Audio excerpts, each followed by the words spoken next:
قرآن پاک کی آیتیں ہم بہت سنتے رہتے ہیں، بہت اس کے وظائف ماشاءاللہ فضائل ہیں، اور بہت علماء سے اس کا ہم ذکر سنتے رہتے ہیں۔ اللہ پاک قرآن پاک میں فرماتا ہے ان اللہ وملائکتہ یصلون علی النبی یا ایھا الذین آمنوا صلوا علیہ وسلموا تسلیما، کہ اللہ پاک اور اس کے فرشتے نبی صلی اللہ علیہ وسلم پر درود پڑھتے ہیں۔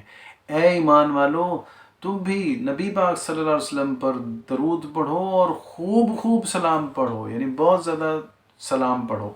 تو درود بھی پڑھیں، سلام بھی پڑھیں پیارے آقا صلی اللہ علیہ وسلم پر، تو اللہ پاک بہت خوش ہوتا ہے ہمارے سے، کیونکہ جب اللہ خود یہ کر رہا ہے، اللہ پاک اور اس کے فرشتے جب یہ عمل خود کر رہے ہیں، تو جب ہم کرتے ہیں تو ہمارے اوپر بھی پھر کرم ہوتا ہے۔ پھر ہمارے صرف روزیوں کے مسائل حل نہیں ہوتے، پھر ہماری بیماریوں کی، پریشانیوں کے، دکھ کے، درد کے، غم کے، اور سارے مسائل، بچوں کے رشتوں کے، ہر طرح کے، کاروبار کے، روزی کے، ہر طرح کا اللہ پاک کا ہمارے اوپر کرم ہوتا ہے۔ تو ہمیں چاہیے کہ ہم اس کا معمول بنائیں۔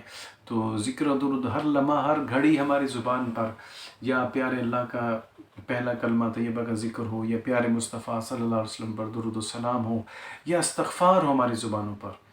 جزاک اللہ، اس کی ہم کوشش کریں گے۔ ہاں